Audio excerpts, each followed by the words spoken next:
I really need an unbiased opinion here, as I am really angry at this situation and do not know if I am genuinely being unreasonable. I, 33-year-old female, am a single mum to my daughter Ellie, 15-year-old female. I've got a brother, 29-year-old male, who has been married for a year. His wife being Hannah, 28-year-old female. They have been together for a total of 3 years.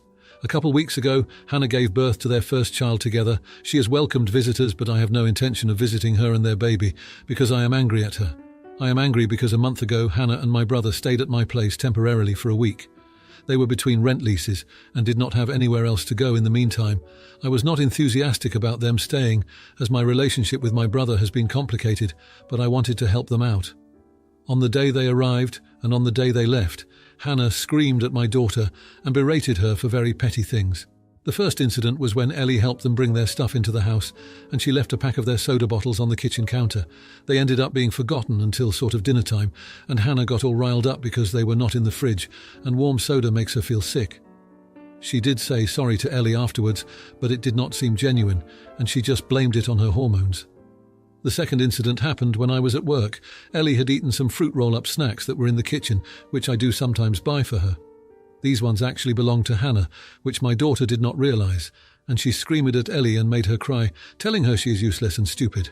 My brother tried to calm Hannah down and drove her to the store to buy some more of the snacks. Hannah never apologized for this and pretended as if nothing had happened. I confronted Hannah about this, and she still has not apologized. She said that she is just heavily pregnant and on edge, and implied that my daughter has no manners, and should have asked before eating the snacks. Ellie is in the clingy teenager phase, so she has told me everything about how she feels about this. She does not want to visit Hannah and the new baby, and quite frankly neither do I. I can't really look at Hannah quite the same. I would never scream at someone else's child the way she did, even when I was pregnant, and especially for such small things, and I am struggling to understand why she would overreact so much and be so mean-spirited towards my daughter. My brother has been asking why we have not been over to visit, and I explained to him, it's because I am upset at his wife's actions. He says I am overreacting and babying my daughter. Our parents got themselves involved and told me I am being a jerk and hurting everyone's feelings. Am I the corrected from the jerk? Now, for a few comments before the update. Comment 1. She stayed in your home and screamed at your daughter, calling her names like useless and stupid for eating some snacks, and you are wondering if you are a jerk? Hell no. Hormones don't excuse that. She owes your daughter a sincere apology, and I wouldn't step foot in their home until she does so. Not the idiot. Comment 2. Not the idiot. Your sister-in-law is hurtful, and your brother is enabling it. Their new baby is in for one hell of a childhood. Also, what kind of adult gets upset over somebody eating one of their fruit roll-ups? To resort to name-calling even? Embarrassing behaviour all around. Comment 3. I don't visit people who call my daughter useless and stupid when they're too stupid to get lease possession dates lined up, or too stupid to be gracious guests. Now for the update. After I decided not to visit her and the baby, my brother must have told her about my post, because next thing I know, I'm getting barraged by text from Hannah, apologising and begging me to come over to clear the air. She sounded genuine, so against my better judgment I agreed, thinking it would be a step towards healing. So I went over, and at first it was awkward but civil. Hannah apologised to my daughter in front of everyone. It was a big moment, and I thought maybe this is a turning point. I was wrong. Later, while my daughter was holding the baby, Hannah made a snide comment about being careful not to spoil the child, and my daughter, bless her heart, fired back, better spoiled than screamed at. The room went silent. You could cut the tension with a knife. My brother exploded, defending Hannah and saying my daughter was disrespectful. I lost it and yelled back about how they had disrespected my daughter first, in her own home. My parents tried to mediate but ended up taking sides, and before you know it, it's a full-blown shouting match. The baby starts crying, Hannah's crying, my brother is red-faced, and I'm just done. I grabbed my daughter and left. On the way home, my daughter broke down, saying she felt guilty about the baby crying and the whole mess. After calming her down, I realized that this toxic environment wasn't worth it. I decided to go low contact with all of them for the sake of our mental health, but wait, there's more. 2 days later, I get a call from a mutual friend. Apparently my brother and Hannah's outburst didn't go unnoticed by their neighbours, and somebody called CPS concerned about the baby's well-being. It was a false alarm, but the incident had my brother and Hannah freaking out and needing someone to blame, and guess who they picked? Yep, me. Now they're accusing me of trying to sabotage their new family. Our parents are split on this, with my mom believing I had nothing to do with it, and my dad suspicious of my timing. I had to explain to them and to our extended family and friends that I had no role in it. It's like a soap opera plot, and I'm just over here trying to keep my head above water. So that's the update. No visits, very minimal contact, and a whole lot of chaos. I'm focusing on my daughter and our peace of mind, because that's what matters most right now. Now for the comments. Comment 1, not the idiot. Your first priority is your daughter's well-being and your own mental health. If the family drama is toxic, stepping back is the best thing you can do. Good on you for setting boundaries and not engaging further in the negativity. Hannah and your brother need to address their own issues without dragging you into it. Comment 2. You're the idiot. Just because there's family drama doesn't mean you should wash your hands of the situation completely. Your sister-in-law and brother are going through enough with the CPS call. Accusations aside, families should support each other in tough times. By stepping away, you're adding to their stress instead of helping to resolve the conflict. Comment 3. Not the idiot. Protecting your child from family conflict is important, and it sounds like you've been put in an unfair situation. If Hannah and your brother are quick to point fingers without proof, that's on them. It's not your job to fix their problems, especially when it's causing you distress. You do what you need to do to keep a peaceful environment for your kid. Now, for the next story. I, 16-year-old male, took a picture of our front porch after someone had glitter-bombed our house, smeared some paint on our pillar on our front porch, and kicked our front door. The picture I posted only showing the porch and pillar, with a caption, "Who the F glitter-bombed our porch and smeared paint on our pillar?" and posted it on my public story and my high school Snap story, a new addition to Snapchat. Shortly after, my sister, 14-year-old female, asked me to take it down. I talked to my dad and he said I could keep it up. Shortly after, my sister calls my mum and begs her to make me take it down. My mum calls me and we talk. She also says I can keep it up. Later, my sister messages me and begs me to take it down. We get into an argument where I ask her for any reason, to which she says it's embarrassing and public humiliation. Again, I ask her to explain because she's being rather vague. What is there to be embarrassed about? She then asks why I can't just back her up and names all the things she does for me. Guilt hits after she asks me that. So of course, though it won't solve anything after 300 people have seen it, I take the picture down. She continues to name things she says about me and my friends, backing us up to her friends, and the guilt sets in more. I feel bad for making her that embarrassed, but I don't see how I was embarrassing her by posting that picture. Mind you, it doesn't show anything special about our home, no landmarks or standouts other than a few porch decorations. So, am I the jerk? Edit. I realised I should add my sister is popular at our school and I'm the opposite. She is on all 3 cheer teams, football, basketball and competition. However, because of that, it's well known amongst the people she knows that we're siblings. One of the things she had mentioned was that her friends were messaging her about the post I made, knowing I was related to her without knowing me or following me on Snapchat. Edit 2. I've read all of the comments, both the not the jerk and you're the jerk ones. I didn't really take into consideration that this was a form of bullying because she had talked to her friends and they said it's happened to them too. But I wouldn't be surprised if it was. She had recently said there's a rumour going around that I won't explicitly say, but it wasn't great. And I wouldn't doubt if the girl who spread the rumour had a part to play with all of the glitter. I'll bring it up to my parents when the time is right, but I don't know when that'll be, as my mum was sent to the hospital this morning. My sister cares very much about her popularity and doesn't like it when I'm around when her friends are, or when I dress how I like. We are polar opposites and haven't gotten along for years. Her asking me to take it down felt more like her hiding our relation as much as possible rather than embarrassment for what happened. Even still, I don't know why this would be embarrassing, as I feel people should know if someone is running around kicking front doors after smearing paint and throwing glitter. But I do appreciate several sides I'm getting from everyone. Now for a few comments before the update. Comment 1. I feel like the sister is hiding something or might know the one who did it. Does anyone at school know that you're her sister? Comment 2. You are aware that she is probably the one who did it, right? Not the idiot. Now for the update. First off, remember how I thought the vandalism had something to do with that rumour about me? Spot on. Turns out it wasn't just some random act of mischief. It was a targeted attack by a group of guys from my school who apparently took that rumour way too seriously. They thought I had snitched on one of them for cheating on a test, which, for the record, I didn't. Now, here's where it gets wild. I only found out because one of the guys felt guilty and spilled the beans to my best friend, who obviously told me I was flawed.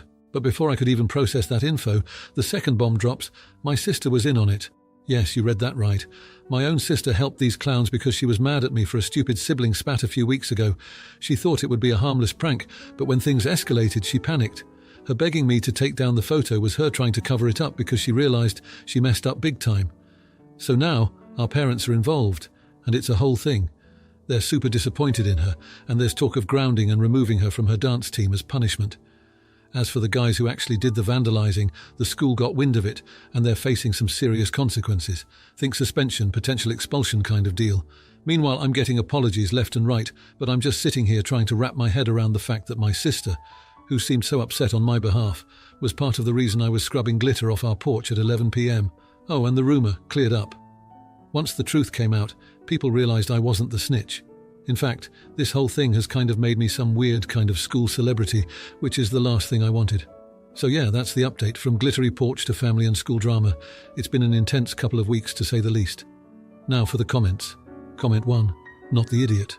Your sister crossed a major line by getting involved in vandalism even as a prank. It's good that everyone's owning up to their actions, but she needs to learn that there are consequences for such behaviour.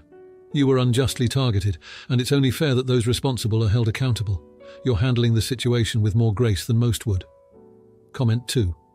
You're the idiot for reveling in the attention after such a serious incident. It's one thing to be relieved the truth is out, but becoming a school celebrity over this feels like you're capitalizing on a bad situation that affected not just you, but your family as well.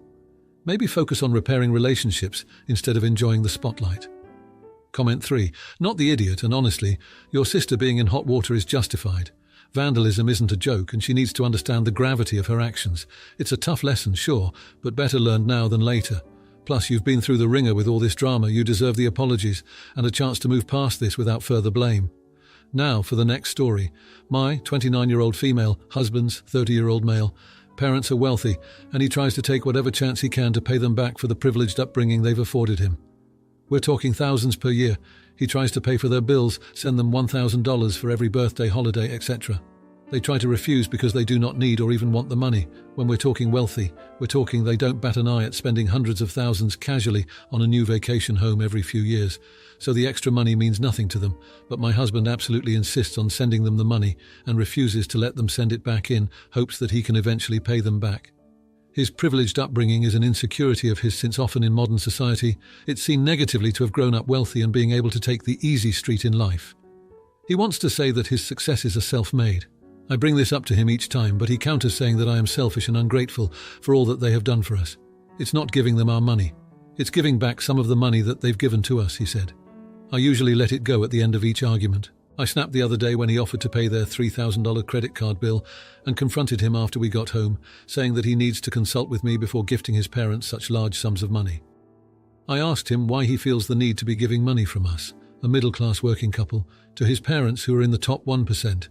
He got defensive and said that anyone and everyone would want to give back to their parents if they could, and because we have the means to, we should.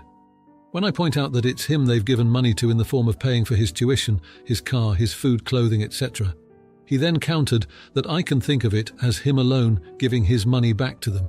Even though legally, it's our marital assets he's pulling from. He said that it was to my benefit that they paid for his education and a lot of things for him, because when we entered the marriage, he had more assets to bring, while I had less assets since I had to work through my student debt first. So he said it's ungrateful for me to think that the money they've invested into him only benefited him. I don't think this is benefiting any parties involved. $5,000, $10,000 per year means a lot to us financially and is a sizable chunk of our annual income. But to his parents, this is couch change. They insist they don't even want his money and seem uncomfortable with him forcing it on them each time. I feel like he's only doing this to address his insecurity, but he insists it's not. I keep telling him that his parents want him to pay them back in the form of spending time with them, not in the form of money, but he's stubborn. Am I the idiot here?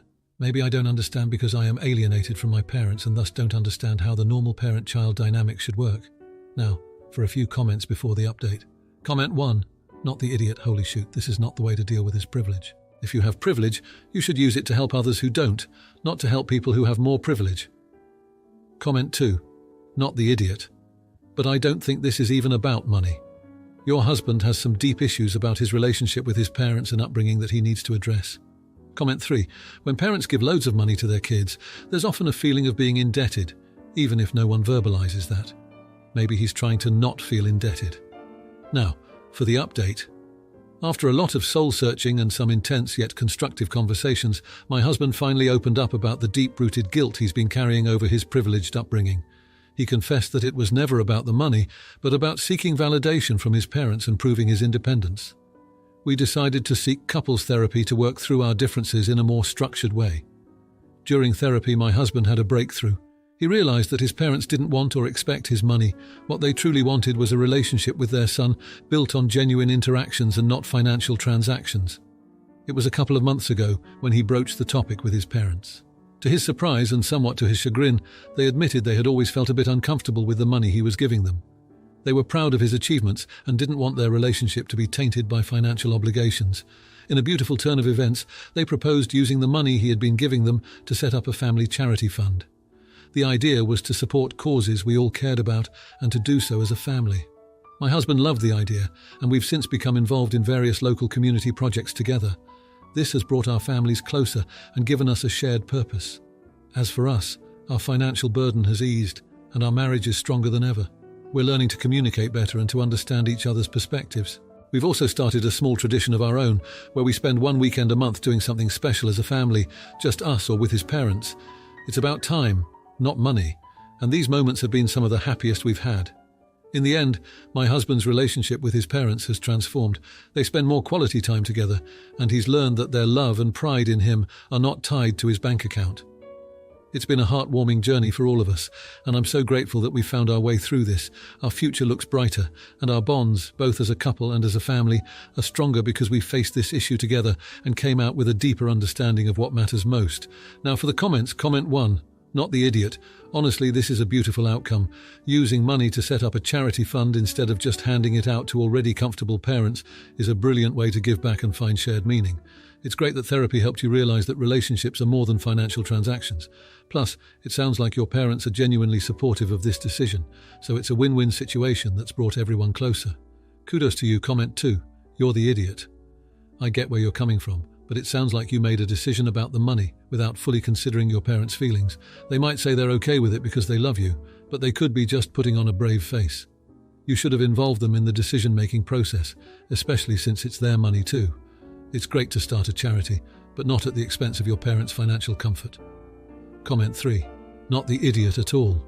It's refreshing to see someone with privilege become self-aware and take steps to use their resources for the greater good. Establishing a family charity fund is a commendable way to address the guilt and transform it into positive action. Strengthening your marriage and family bonds in the process is just the cherry on top. Therapy can work wonders, and it seems like it did for your family. If you like this video, you'll probably like these too. Also, while you're here, please consider subscribing. It's your support that keeps this channel alive and allows me to make better and longer videos. Have a great day.